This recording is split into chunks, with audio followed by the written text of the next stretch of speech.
허위사실 유포, 돈 빌리고 안 갚기, 밀린 월급 안 주는 사장, 법인카드 개인적으로 쓰기, 술 마시고 자전거 타기, 남의 핸드폰 뒤지기, 경찰관 앞에서 타인 행세하기, 휴대폰 유심, 은행 계좌 제공, 나쁜 것 같긴 한데 과연 범죄가 되는지 애매한 행위들이 있죠.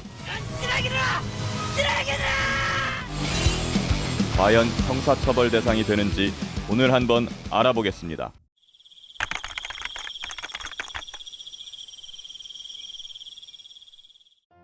허위사실 유포. 허위사실 유포죄라는 죄가 존재한다고 생각하는 분들이 많이 계신 것 같은데요. 사실 우리나라 형법에는 허위사실 유포죄라는 죄는 없습니다. 뭔 소리지? 그러니까 허위사실을 유포하는 행위 자체는 처벌 대상이 되지 않는다는 거죠. 그럼 이제 허위사실을 마구 유포해도 되는 걸까요? 그건 아닙니다. 허위사실 유포가 다른 행위와 결합하면 범죄가 되기 때문이죠. 대표적으로 명예훼손죄, 신용훼손죄가 있습니다. 허위사실 유포로 인해서 다른 사람의 명예나 신용이 훼손되면 5년 이하의 징역이나 1,000만 원에서 1,500만 원 이하의 벌금형을 받을 수 있습니다. 여기서 신용이란 사람의 금전지급 능력을 말합니다. 쉽게 말해서 나쁜 놈을 착한 놈이라고 거짓말을 하면 죄가 안 되겠지만 착한 놈을 나쁜 놈이라고 거짓말을 하게 되면 착한 놈의 평판이나 사회적 평가가 저하될 수 있기 때문에 명예훼손죄가 되는 거죠.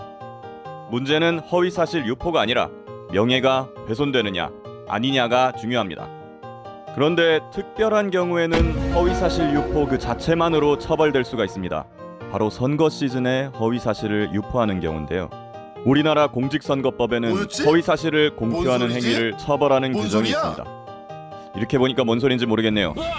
그냥 한마디로 보면 선거판에서 허위사실을 유포하는 경우는 선거의 당락에 중대한 영향을 미칠 수 있기 때문에 특별히 허위사실 유포 행위 자체를 처벌하는 것입니다. 형량도 명예훼손죄보다 높은 7년 이하의 징역 또는 500만 원 이상 3천만 원 이하의 벌금입니다. 돈 빌리고 안 갚기. 남의 돈 빌리고 안 갚는 행위. 당연히 나쁜 놈이지만 이것도 범죄일까요? 결론적으로 정상적으로 돈을 빌렸는데 나중에 피치 못할 사정이 생겨서 돈을 갚지 못했다면 이건 죄가 되지 않습니다. 이런 경우를 모두 처벌한다면 우리나라의 전과자가 넘쳐나게 되겠죠. 다만 처음부터 돈을 갚지 않을 생각으로 빌리거나 객관적으로 볼 때 갚을 능력이 안 되는데도 마치 능력이 되는 것처럼 뻥카를 쳐서 돈을 빌린다면 범죄가 될 수 있습니다.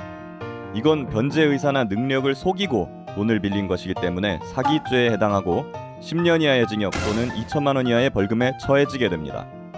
예를 들면 이미 빚이 엄청 많은 신용불량자가 구체적인 변제 계획도 없이 묻지마식으로 돈을 더 빌리는 경우가 있을 수 있겠습니다.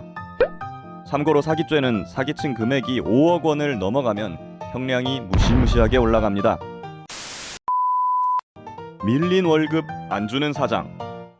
월급이 밀려도 범죄가 될까? 이건 너무 결론부터 말하면 형사처벌 대상입니다. 넌 못 지나간다. 편의점, PC방, 식당 사장님 등 자영업자분들 중에 이걸 모르시는 분들이 가끔 있는데요. 월급을 제 날짜에 못 주거나 직원이 퇴직했는데 14일 이내에 밀린 급여를 지급하지 못하면 근로기준법 위반입니다. 3년 이하의 징역 또는 3천만 원 이하의 벌금에 처해질 수 있습니다. 그렇지만 이 죄는 반의사불벌죄라서 피해자와 합의하면 처벌을 받지 않습니다. 법인카드 개인적으로 사용하기. 보통 회사원들은 법인카드를 함부로 쓰지 않죠. 근데 사장님들 같은 경우가 문제가 됩니다. 아무리 내가 사장이고 설령 지분 100%를 가진 회사 주인이라고 해도 엄연히 회사는 별개의 법인격을 가진 법인이기 때문에 법인카드를 개인적으로 사용하는 건 업무상 배임죄로 처벌될 수 있습니다. 형량은 10년 이하의 징역 또는 3천만 원 이하의 벌금입니다. 아무리 내가 주인이라 해도 회사 돈을 내 마음대로 써버리면 회사에 피해를 주게 됩니다. 예를 들어서 직원들이 월급을 못 받고 거래처도 대금을 제때 못 받을 수도 있게 되겠죠. 참고로 횡령죄나 배임죄도 피해 금액이 5억 원을 넘어가면 사기죄처럼 가중처벌됩니다. 술 마시고 자전거 타기. 술 마시고 자전거를 타는 것도 음주운전일까요? 결론은 음주운전입니다. 단 자동차보다는 처벌 수위가 좀 많이 낮은 20만 원 이하의 벌금, 부류 또는 과료형에 처해지게 됩니다. 여기서 퀴즈 하나. 농촌에서 볼 수 있는 경운기. 술 마시고 경운기를 운전하는 건 음주운전이 될까요? 정답은 안 된다입니다. 현행법상 경운기는 농기계로 분류되어 있어서 자동차가 아닙니다. 음주운전은 술을 마시고 자동차를 운전해야 되는데 경운기는 자동차가 아니니까 음주운전이 안 되는 겁니다. 손에 막걸리 들고 마시면서 실시간으로 경운기 운전해가는 할아버지들 막을 방법이 없다네요. 남의 핸드폰 뒤지기.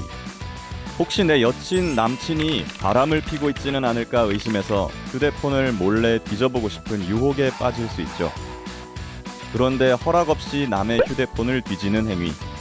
정보통신망법 위반죄로 5년 이하의 징역이나 5천만 원 이하의 벌금형을 받을 수 있습니다.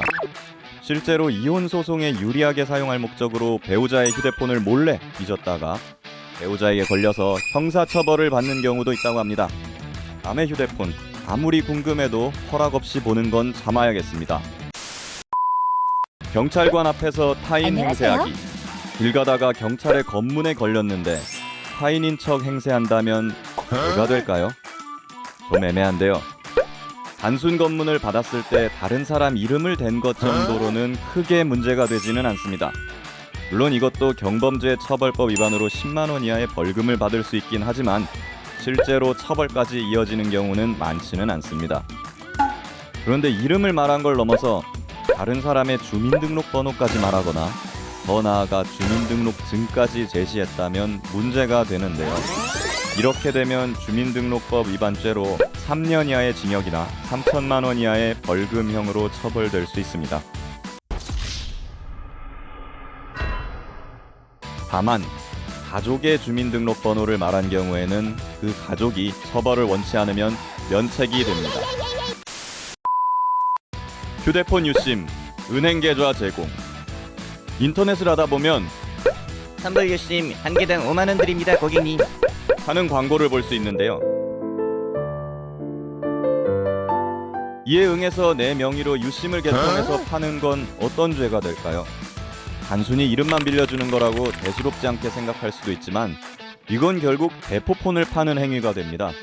전기통신사업법 위반죄로 1년 이하의 징역 또는 5천만 원 이하의 벌금형으로 처벌받게 됩니다.